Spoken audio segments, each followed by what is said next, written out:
అస్మద్గురుభ్యో నమ. అందరికీ ఆరోగ్యం. బయోమాలిక్యులర్ వైద్యం అత్యాధునిక పరిష్కారం. ఆరోగ్య రంగంలో రోగాల విశ్లేషణ, కారణాల అన్వేషణ, నిత్య పరిశోధన అత్యంత అవసరం. భౌతిక, రసాయనిక, జన్యుపరమైన అంశాలు రోగ నిర్ధారణలో మరియు ఉపశమనం కలిగించడంలో ప్రధాన భూమిక పోషిస్తాయి. రోగ కారణ అన్వేషణలో కేవలం జీవరసాయనిక మార్పుల పరిశీలనకు పరిమితి కాకుండా శరీర తత్వాలను, రకరకాల రుగ్మతలను జోడించి చూడటం చాలా అవసరం. అలాగే జీవ పరిణామాలలో జన్యుపరమైన మార్పులను కూడా జాగ్రత్తగా గమనించవలసిన అవసరం ఉంది.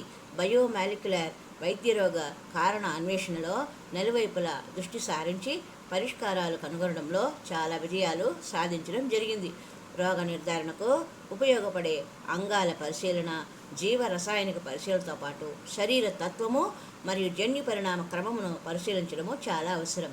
ఈ అంశాలపై సుదీర్ఘ చర్చ అవసరం. వివిధ రకాల రుగ్మతలు, వాటికి అనుసంధానమైన శారీరక తత్వాలను జోడించి రోగాల యొక్క నిర్ధారణ మరియు పరిష్కార మార్గ అన్వేషణ చాలా అవసరం. ప్రపంచంలో వైద్య రంగంలో పలు రకాల వైద్య విధానాలు ఆచరణలో ఉన్నాయి. కేవలం శరీరంలో రసాయనిక మార్పులను గుర్తించి, అంగాలలో జరుగు మార్పులను గుర్తించి వచ్చే రుగ్మతలను తగ్గించడం కోసము మందుల తయారీ మరియు వాడకము జరుగుతూ ఉన్నది. అలాగే భారత వైద్య విధానంలో ఆయుర్వేదంలో శరీర తత్వాలను రుగ్మతలకు జోడించి పరిష్కారం చేయడము జరుగుతూ ఉన్నది. చర్మముపై కనపడే పలు రకాల రుగ్మతలను ఫంగల్ ఆర్ బ్యాక్టీరియల్ ఇన్ఫెక్షన్గా గుర్తించి రక్తంలో యాంటీ ఫంగల్, యాంటీ బ్యాక్టీరియల్ మందులు, రక్తశుద్ధి మరియు చర్మంపై పలు ఆయింట్మెంట్స్ను అప్లై చేయడం వలన చర్మ వ్యాధుల నివారణ మరియు పరిష్కారం చేయడము జరిగినది. అలాగే ఊపిరితిత్తులలో సంబంధించి నిమ్ము చేరడము, ఇన్ఫెక్షన్ కలగడము నివారించడం కోసము యాంటీబయాటిక్స్ను వాడటము జరుగుతూ ఉన్నది. ఊపిరితిత్తులపై ప్రభావం చూపే యాంటీబయాటిక్స్ను తీసుకోవడం వలన జీర్ణకోశంపై తీవ్ర ప్రభావం చూపడం జరిగింది. పేగులో ఉండే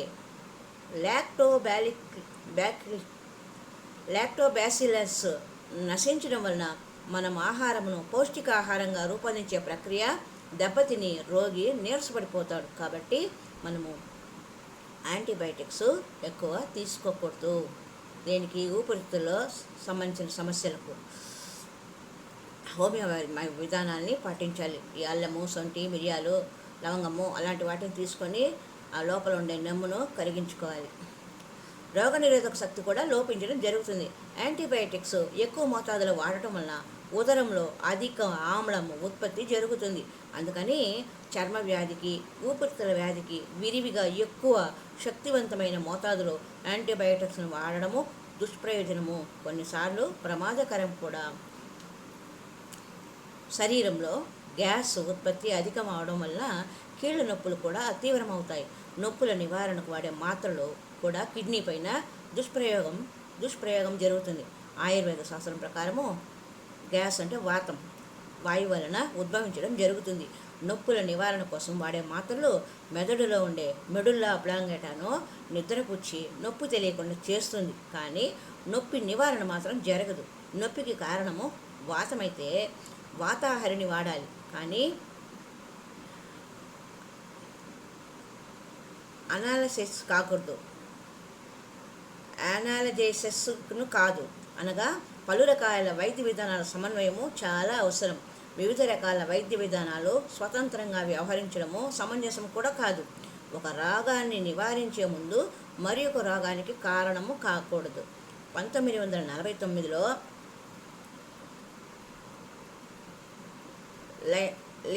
లైనస్ ప్లైనింగ్ మొదటిసారి సికెల్ సెల్ నెలియా అండ్ మాలిక్యులర్స్ డిజీజ్ అంటూ తన పరిశోధనా పత్రాన్ని సమర్పించడం జరిగింది. జన్యుపరమైన రోగము అనే పదము మొదటిసారి మాట్లాడటం జరిగినది. అనగా జన్యుపరమైన కారణము రోగాల మూల కారణంగా గుర్తించడం జరిగింది. 1949లో హెన్రీ ఇటానో మరియు అతని సహచరులు మాలిక్యులర్ మాలిక్యులర్ మెడిసిన్ అనే అంశాన్ని చర్చించడం కోసము రోగ కారణంగా నిర్ధారించడం కోసం చాలా శ్రమించడం జరిగింది. 1980లో ఎస్క్లావికం తలస్నిమా అనే వ్యాధి నిర్ధారణ కోసము గర్భస్థ స్థితిలోని డిఎన్ఏ పరిశోధన చేయాలి అని ప్రతిపాదించడం జరిగింది. శిశువు డిఎన్ఏలను ఎంజైమ్స్ ప్రభావం వలన మారడము గుర్తించడం జరిగింది. కానీ డిఎన్ఏ స్టాండ్స్ పరిశోధన వలన వ్యాధి నిర్ధారణ చేయడము సులభమని ప్రతిపాదించడం జరిగినది. కడుపులో బిడ్డ ఉన్నప్పుడే జన్యుపరమైన లోపాలు ఉంటే గుర్తించి వారికి ఎటువంటి జబ్బులు వచ్చే అవకాశం ఉందనే విషయాన్ని ఆధునిక వైద్యం విధానంలో పేర్కొనబడింది. మాలిక్యులర్ పరిశోధన విధానం పీసీఆర్, ఎల్సాఆర్, ఫ్లోరోసెంట్ ద్వారా జీవకణాల స్థితిగతులను, వ్యాధి కణాల గుర్తింపు చేయడం జరుగుతుంది.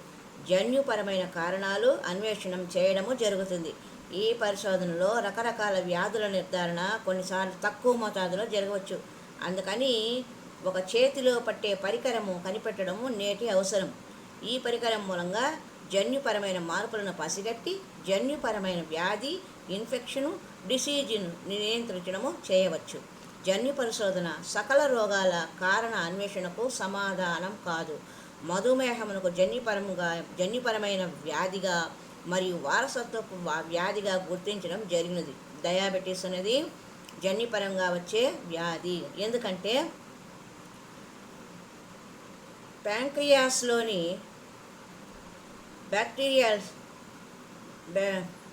బెటా సెల్స్ను అతివేగంగా నష్టపోవడం జరుగుతుంది. కానీ ఈ మధ్య పరిశోధనలు తేలిన అంశము మానసిక ఒత్తిడి కూడా మధుమేహమునకు కారణం. మానసిక ఒత్తిడి వల్ల శరీరంలో ఆమ్లాల ప్రభావం ఎక్కువగా మరియు కాన్షియస్ క్యారటోమిన్స్ లాంటి గ్రంథుల ఉత్పత్తికి కారణమవుతుంది. ఈ గ్రంథులు ఇన్సులిన్ ప్రభావమును తగ్గించడంలో చాలా పెద్ద భూమిక నిర్వహిస్తాయి. కాబట్టి కేవలం జన్యుపరమైన పరిశోధనతోనే రోగ నిర్ధారణ, కారణ అన్వేషణ చేయడము సరికాదు.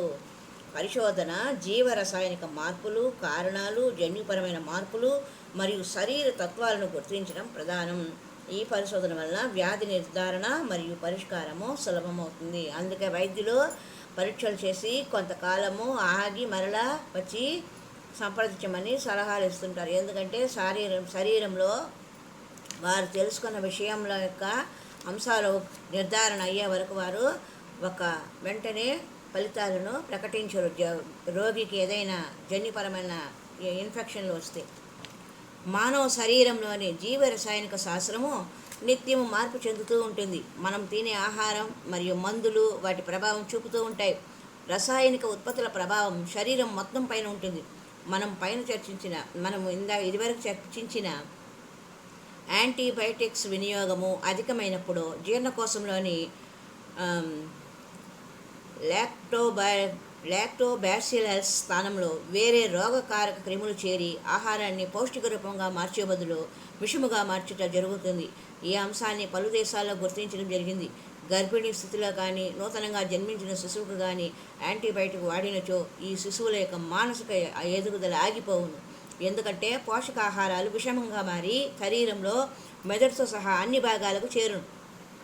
ఊబకాయము ఇందుకు నిదర్శనం. ఊబకాయం కలవాళ్లకు శక్తి తక్కువగా ఉంటుంది. ఇది విషమయమైన శరీరం. అందుకని అన్ని రుగ్మతులను విడిగా చూసి వాటికి వైద్యం చేయడం కన్నా సమస్యలను సమగ్రంగా పరిశీలించి వైద్యం చేయడం ఉత్తమం. ప్రస్తుతం వాడుతున్న రసాయనిక ఉత్పత్తులు అన్ని సైడ్ ఎఫెక్ట్స్, దుష్ప్రభావాలు కలిగి ఉంటాయి. ఇవి అన్ని జీర్ణకోశం ద్వారా, రక్త ప్రసరణ ద్వారా రోగగ్రస్తమైన ప్రదేశం చేరుటకు మార్గమధ్యంలో పలు అంగాలపై, గ్రంథులపై వాటి ప్రభావం చూపటం వల్ల అసలు సమస్య పరిష్కారం కన్నా కొత్త సమస్యలు ఉత్పన్నము జరుగుతూ ఉన్నాయి. ఈ ఆధునిక యుగంలో వైద్య రంగంలో రావాల్సిన పెనుమార్పు రోగ నిర్ధారణకై జరుగు పరీక్షలు, సమగ్ర చర్యలతో పాటు చేసే వైద్యం కూడా సమగ్ర అవగాహనతో లోపరహితంగా ఇతర కొత్త వ్యాధులు ఆవిర్భవించకుండా జరగాలి. అప్పుడే మానవాళికి అత్యంత అవసరం. పురాతన కాలం నుంచి నేటికి రోగాల సంఖ్య మరియు కారణాలు పెరగడంతో ఆధునిక అధ్యయనం ద్వారా రోగ నిర్ధారణకు రావడము అవసరం. అన్ని రుగ్మతలకు, రోగాలకు లేదా శరీర తత్వాలకు అనుసంధానం చేయడం సాధ్యం కాదు. కానీ రోగ నిర్ధారణ సమయంలో శరీరతత్వ గుణాల పరిశీలన కూడా ప్రాధాన్యత సంతరించుకుంటుంది. ప్రస్తుత వైద్య విధానము రోగ నివారణకు కానీ సంపూర్ణ ఆరోగ్యానికి కానీ దోహదపడకుండా కేవలం రసాయనిక మందుల ద్వారా మేనేజ్మెంట్ చేయడం జరుగుతున్నది. బయోమాలిక్యులర్ వైద్యము శరీరంలోని జీవరసాయనిక శాస్త్రంను, శరీర తత్వాలను, జరుగుతున్న జన్యు పరిణామాలను, జన్యుపరమైన అంశాలకు అన్నింటినీ సమగ్రంగా అర్థం చేసుకొని రోగ నివారణ కోసమే కాకుండా శాశ్వత పరిష్కారం కొరకు అడుగు వేస్తుంది. జన్యుపరమైన అంశాలతో పాటు జీవరసాయనిక శాస్త్ర అధ్యయనంతో పాటు రసాయనిక మందుల దుష్ప్రభావం నుంచి కాపాడుటకై మొక్కల నుంచి కణాలను సేకరణ చేసి అతి తక్కువ నష్టంతో ఎక్కువ సమస్యల పరిష్కారానికి మార్గం చూపేదే బయోమాలిక్యులర్ వైద్య విధానం. పురాతన భారత, గ్రీకు వైద్య విధానంలోని రుగ్మతలను, శరీర తత్వాలను గుర్తించుతూ ఆధునిక వైద్య విధానంలోని రోగ నిర్ధారణపై యంత్ర పరికరముల వాడకంతో పాటు జీవరసాయనిక మార్పులపై ఔషధ మొక్కలు, ఆహార దినుసులు, ఆహార పదార్థాలను అధ్యయనం చేసి వాటి మంచి కణాలను, రసాయనాలను ఉత్పత్తి చేసి అవి శరీరంలో తమ పని చేసి తొలగిపోయే విధానమే బయోమాలిక్యులర్ వైద్య విధానం. అలాగే జలుబు కానీ, కడుపు నొప్పి కానీ, కాలు నొప్పి కానీ ఉన్నచో మెదడుపై ప్రభావం చూపే రసాయనిక మందులు కాకుండా ఇన్సిట్టు శరీరంలో ఎక్కడ వ్యాధి ఉంటే అక్కడ వైద్యం జరిగే ఉపాయం బయోమాలిక్యులర్ వైద్యం.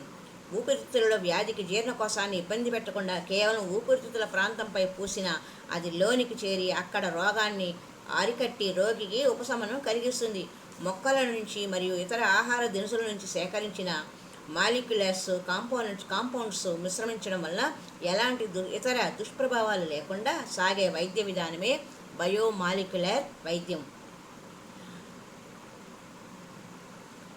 ఇది పురాతన జ్ఞానాన్ని, ఆధునిక పరిజ్ఞానాన్ని మిశ్రమించి మనిషికి కావలసిన సమాధానం వెతికే ప్రయత్నమే బయోమాలిక్యులర్ వైద్యము. రోగ నిరోధక శక్తి పెంపొందించడం కోసము ప్రస్తుత పరిస్థితుల్లో చాలా అవసరం. మనకు కావలసిన పౌష్టిక ఆహారంలో మాంసకృతులు, proteins, vitamins B, C, D, K మరియు మినరల్స్ ఉండడం వలన మన శరీరంలో అలసత్వము తొలగును. పెరుగు అధికంగా తినడం వలన లాక్టోబాసిల్స్ ఏర్పడి మనం తినే ఆహారంలోని పౌష్టిక పదార్థాలు జీర్ణమై మన శరీరంలోకి ప్రవేశించును. మన శరీరంలో చేరిన పౌష్టిక విలువల ఆధారంగా మన రోగ నిరోధక శక్తి పెంపొందును. రోగ నిరోధక శక్తి బలముగా ఉన్నచో వైరస్ ఇన్ఫెక్షన్లు, కరోనా లాంటి వ్యాధులు, క్యాన్సర్ లాంటి వ్యాధుల నుంచి రక్షణ ఏర్పడును. ఈ సమగ్ర ఆరోగ్య సూత్రాల ఆధారంగా ఏర్పడిన వైద్య విధానమే బయోమాలిక్యులర్ వైద్యం. కామన్గా సాధారణంగా చెప్పిన విషయం ఏమంటే, పెరుగును బాగా తీసుకున్నట్లయితే ప్రతిరోజు మన ఆహార పదార్థాలలో, ఆహార అలవాట్లలో ఆరోగ్యము చక్కగా ఉంటుంది అన్నది ఇది. మరి ఒకటి, ఎక్కడ జబ్బు ఉంటే అక్కడికి మాత్రమే తెలుసుకునేదే ఈ బయోమాలిక్యులర్ వైద్యము, ఆధునిక పరిష్కారము. హరి ఓం తత్సత్.